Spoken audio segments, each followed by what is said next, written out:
Good morning. எல்லாம் நல்லா இருக்கிறீங்களா? இந்த காலை வேளையில ஆமென். கர்த்தர் உங்களோடு பேசுவாராக. கர்த்தர் உங்களை பார்த்து பேசுவாராக. கர்த்தர் நம்மோடு பேசுவாராக.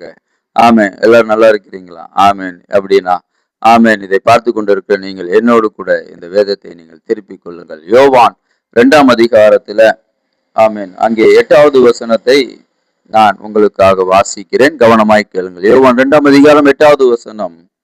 அவர் அவர்களை நோக்கி, நீங்கள் இப்பொழுது மொண்டு பந்து விசாரிப்புக்காரிடத்திலே கொண்டு போங்கள் என்றார்.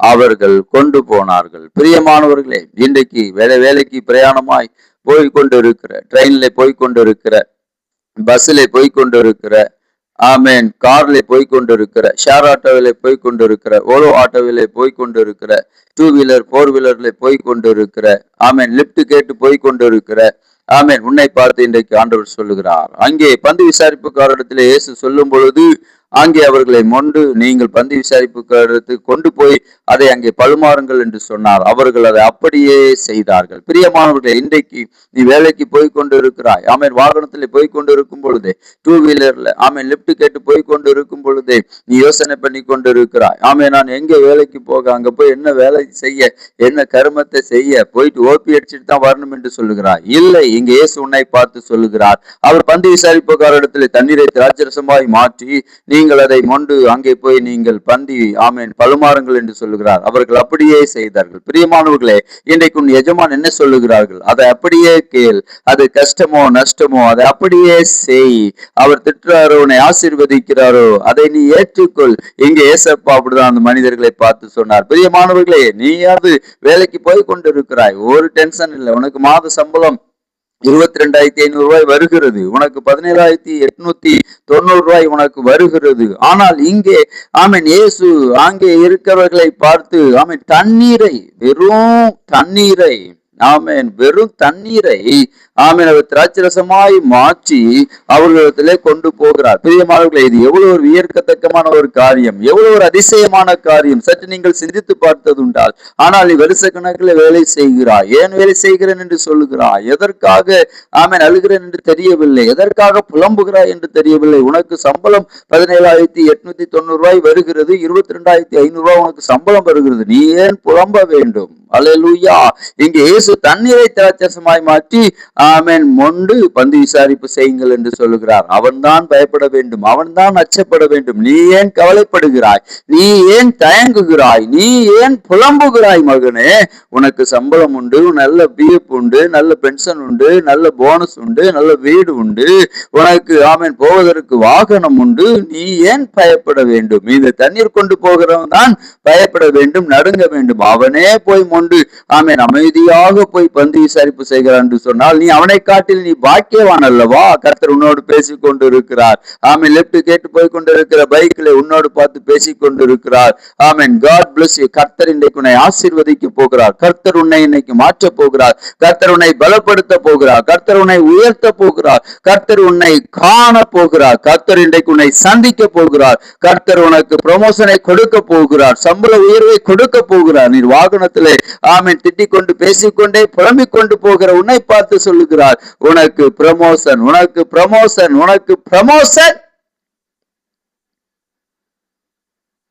பிரியமானவனே, இங்க இயேசு காணா ஒரு கல்யாண வீட்டுல ஆமேன் ரசம் குறைந்து விட்டது. திருநெல்வேலி, தூத்துக்குடி, கன்னியாகுமரி, சென்னை, பெரம்பூர், அய்யனாபுரம், நாகர்கோயில், தென்காசி, புளியங்குடி, கடையநல்லூர், அம்பாசமுத்திரம், பாவநாசம், ஆலங்குளம், சேர்மாதேவி, கோயில்பட்டி, மதுரை, விருதுநகர் ரசம் அல்ல. அந்த ரசம் அல்ல. வீட்டுல வைக்கிற புளி ரசம், தக்காளி ரசம், மிளகு ரசம், ஜீரக ரசம், முருங்கைக்கீரை ரசம், அந்த ரசம் அல்ல. திராட்சை ரசம். திராட்சை பழத்தை அவித்து புழுங்க வச்சு அதை உர கட்டி அதை நல்லா அடிச்சு பிழிஞ்சி ஆமேன் எடுக்கும் பொழுது அந்த திராட்சை ரசம் ஐயோ தேனை காட்டிலும் டேஸ்ட் அதிகமாய் இருக்கும். அது குடிக்கிற யூத ஜனங்களுக்கும் அதை குடிக்கிற கிறிஸ்தவ பிள்ளைகளுக்கும் அதை உட்கொள்ளுகிற அநேகருக்கும் அதனுடைய டேஸ்ட் தெரியும். திராட்சை ரசம், பல ரசம் ஒயின் ஷாப்பில் உள்ளது அல்ல, பார்களில் உள்ளது அல்ல, வெளிநாடுகளில் உள்ளது அல்ல. நேச்சுரலாய் ஒரிஜினலாய் திராட்சை ஜூஸ்ல, கிரேப் ஜூஸ்ல பதமாக்கப்பட்டு குடிக்கும் பொழுது அது தேன் எப்படி இருக்கிறதோ அதை காட்டிலும் அவ்வளவு சுவையாக இருக்கும். நான் அந்த திராட்சை ரசத்தை பத்தி பேசிட்டு இருக்கிறேன். ஒருவேளை பஸ்ல போயிட்டு இருக்கிறவங்க, பைக்ல போயிட்டு இருக்கிறவங்க, என்னடா அந்த பாஸ்டர் ரசத்தை குறிச்சு பேசுறாங்களே, பாதி கேட்டு கேட்காம இருக்காதீங்க, முழுசா கேளுங்க. இங்க இயேசு அந்த ஒரு கல்யாண வீட்டுல யூத ஜனங்களுடைய வீட்டுல ரசம் குறைபட்டது. சில கல்யாண வீட்டுல சாம்பார் குறைபட்டா எங்க திருநெல்வேலி மாவட்டத்துல நாங்களாம் பந்தி விசாரிப்பு செய்யும் போது சாம்பார் காலி ஆயிரும். மாஸ்டர் போயிடுவாங்க முடிச்சுட்டு, இது போதும்னு சொல்லிட்டு இருக்காது. டக்குன்னு என்ன பண்ணோம் பாத்தீங்கன்னா ரசத்தை எடுத்து ஊற்றி கலக்கி நாங்கள் அதை பந்தி விசாரிப்பு செய்வோம். அப்பொழுது கேட்பார்கள், என்ன இன்னைக்கு ரசம் ஒரு மாதிரி இருக்கு, ரசம் இன்னைக்கு டேஸ்ட் இல்லையே என்று சொல்வார்கள். ஆனால் இங்கே பிரியமானவர்களே, இயேசு தண்ணீரை திராட்சரசமாய் மாற்றுகிறார். அல்லேலூயா. உன் வாழ்வு திராட்சரசமாய் மாறும், உன் குடும்பம் திராட்சரசமாய் மாறும், உன் வருமானம் திராட்சரசமாய் மாறும், உன் பிசினஸ் திராட்சரசமாய் மாறும். அப்படி என்று சொன்னால் அதே போல இனிமையாக, டேஸ்டாக, நன்மையாக, ருசி உள்ளதாக, திருப்தியாக, சமாதானமாக, புஷ்டியாக, நல்ல பேலன்ஸ், சுகமாய் நீ விரும்பத்தக்கது அந்த திராட்சை ரசத்திலே உனக்கு தேவன் கொடுப்பார். அதுக்குத்தான் அங்கே தண்ணீரை திராட்சை ரசமாய் மாற்றி ஜனங்களிடத்திலே பந்தி விசாரிப்பு செய்யுங்கள் என்று சொல்லுகிறார். பிரியமானவர்களே, இன்றைக்கு அப்படி அந்த வார்த்தைக்கு அவர்கள் கீழ்ப்படிந்தார். இன்றைக்கு உன் வேலை செய்கிற இடத்திலே நீ கீழ்ப்படிவாயா? உன் முதலாளி இடத்திலே நீ கீழ்ப்படிவாயா? உன் பிசினஸ் செய்கிற இடத்திலே உனக்கு கீழ்ப்படிவாயா? ஒரு மேனேஜர் இதை பார்த்து கொண்டிருக்கிற ஒரு மனுஷன் மாத்திரம் மேனேஜர் என்ன சொன்னாலும் கேட்கவே மாட்டான். மேனேஜர் என்ன சொன்னாலும் கேட்க மாட்டான். நீ சொல்லுடா, நான் கேட்க மாட்டேன்னு சொல்லி தலையை தூக்கி கொண்டு வாயை அப்படி ஆட்டி கொண்டு போகிற உன்னை பார்த்து சொல்லுகிறார், அவன் சொன்னதை கேள், உனக்கு நன்மை வரும். அவன் சொல்லுகிறதை கேள், உனக்கு நன்மை வரும். இங்க 8வது வசனத்துல, யோவான் 2ஆம் அதிகாரம் 8வது வசனத்துல, இயேசு தண்ணீரை திராட்சரசமாய் மாற்றி கொண்டு போங்கன்னு சொல்ல அப்படியே கொண்டு போறாங்க. நீங்கள் நான் நிறைய கேள்வி கேட்போம். இனி கேள்வி கேட்காதே, இனி கேள்வி கேட்காதே, காரணம் கேட்காதே. உன் எஜமான் சொன்னால் செய், உன் வேலைக்காரன் சொன்னால் செய். இப்பொழுது புதிதாக போலீஸ் துறைக்கு டியூட்டி ஜாயின் பண்ணி உன்னை அடிக்கடி வேலை வாங்கி கொண்டே இருக்கிறார். எனக்கு தெரிகிறது, உனக்கும் தெரிகிறது, கடவுளும் பார்த்து கொண்டு இருக்கிறார். பிரியமானவனே, உன்னால சகிக்க முடியல, சூவால உதைக்கிற, எரிச்சல் அடைகிற, கதவுல குத்துற, கேட்டுல குத்துற, பேரிகேட்டுல குத்துற, வெறுப்போட டியூட்டி பாக்குற. டியூட்டி வெறுப்போட பார்க்காத. உன் மேல் அதிகாரி சொன்னா செய், உன் மேல் அதிகாரி சொன்னா செய். உன்னை டெஸ்ட் பண்றாரு, உன்னை டெஸ்ட் பண்ணிட்டு பாரு, கடைசியில் அவர் கூடயே உன்னை வைத்துக் கொள்வார். இது நடக்கும். இங்கே இயேசு தண்ணீரை திராட்சரசமாய் மாற்றி மொண்டு விசாரிப்புக்காரிடத்திலே, பந்தி விசாரிப்புக்காரிடத்திலே, சீசரிடத்திலே அதை கொண்டு நீங்கள் பந்தி விசாரியுங்கள் என்று சொல்லுகிறார். அப்படியே சொன்னாங்க, ஒரு வார்த்தை கேட்கல. நீங்க சாம்பார்ல குறைவு இல்லைன்னா திட்டுவீங்க, ரசத்துல குறைவு இல்லைன்னா திட்டுவீங்க, சட்டை அயன் பண்ணலாம் அயன்காரனை திட்டுவீங்க, வெளியில டீ குடிக்க டீ சரி போடலன்னா அந்த டீ என்னடா போட்டான்னு சொல்லி திட்டுவீங்க. குடும்பத்துல பிள்ளைங்க சொல்லலாம் திட்டுவீங்க, மனைவி கேட்கலாம் திட்டுவீங்க, வீட்டுல சோறு சாம்பார் சட்னி இல்லைன்னா திட்டுவீங்க, வரும் நேரத்துல உங்க டீ காப்பி இல்லைன்னா திட்டுவீங்க. இங்க தண்ணீரை திராட்சரசமாய் மாற்றி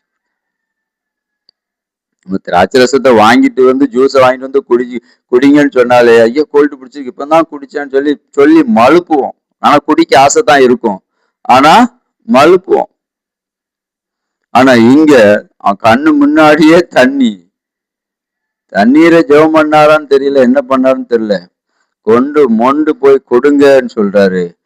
பார்த்துக்கிட்டே இருந்துட்டு ஒண்ணுமே சொல்லல. அப்பா இவர் பெரிய ஆளு, இவர்கிட்ட விஷயம் இருக்கு அப்படின்னு சொல்லி அப்படியே கொண்டு போனான். பெரியமானவர்களே, இன்றைக்கு எஜமான சாதாரண கிடையாது. அந்த எஜமானுக்குள்ள எல்லாம் தெரியும். ஒரு போலீஸ் அதிகாரின்னா அவர் சாதாரணமானவர்கள், அவருக்கு எல்லாம் தெரியும். ஒரு ஆபீசர்னா சாதாரணமானவங்க, அவங்களுக்கு எல்லாம் தெரியும். ஒரு மாவட்ட செயலாளர்னா அவங்களுக்கு எல்லாம் தெரியும். ஒரு கவர்மெண்ட் அதிகாரினா எல்லாமே தெரியும். ஒரு பிசினஸ்னா சாதாரண இல்ல. 120 பேரை வச்சு வேலை வாங்குற உன் எஜமா சாதாரண ஆள் இல்ல. உன் குடும்பத்தில் 2 பேர் 3 பேர் 2 பிள்ளைய உன்னால வளர்க்க முடியல. அது 120 குடும்பத்திற்கு அவர் சோறு போட்டு அவங்களுக்கு சம்பளத்தை கொடுத்து வளர்க்கிறாரு, அவங்க பராமரிக்கிறாரு, அட்ஜஸ்ட் பண்றாரு, அந்த கம்பெனியை ரன் பண்றாருன்னா சாதாரண விஷயம் இல்ல. போலீஸ் துறையில போயிட்டு பேரிகேட்ல நின்றுட்டு கோபத்தோட உன் அதிகாரியை திட்டுறியா, இன்னையோட அதை விட்டுரு. மேனேஜர் சொல்றாரு, நீ என்ன சொல்ற, நான் என்ன கேட்கறதுன்னு சொல்லி பார்த்து கொண்டு இருக்கிறாயா, அதை இன்றையோட விட்டுரு. 2 வீலர்ல போய்கிட்டே ஏன்டா நம்ம வேலை செய்யணும், இன்னைக்கும் போய் ஓபி அடிச்சுட்டு சம்பளத்தை வாங்கிட்டு டீ வடையை சாப்பிட்டுட்டு 4:45 யூனிஃபார்ம்லாம் கழுவிட்டு தொடச்சிட்டு 5 மணிக்கெல்லாம் ஷூ போட்டு அதே போல கை போட்டு வீட்டுக்கு போயிடலாம் அப்படின்னு சொல்லி இருக்கிறவன் நீ அதை இன்றோடு அதை மறந்துரு. இங்க இயேசு சீசர் இடத்துல தண்ணீரை கொண்டு போய் ரசமாக மாற்றி அதை பந்தி பல்மாற சொல்றான். ஒண்ணுமே சொல்லலைங்க. சத்தத்தை கேட்டுக்கொண்டிருக்கிற நீங்கள், சத்தத்தை கேட்டுக்கொண்டிருக்கிற நீ, இந்த சத்தத்தை கேட்டுக்கொண்டிருக்கிற யாராக இருந்தாலும் உன் எஜமான் சொன்னா கேள், உன் கணவன் சொன்னா கேள், உன் தாய் தகப்பன் சொன்னா கேள்.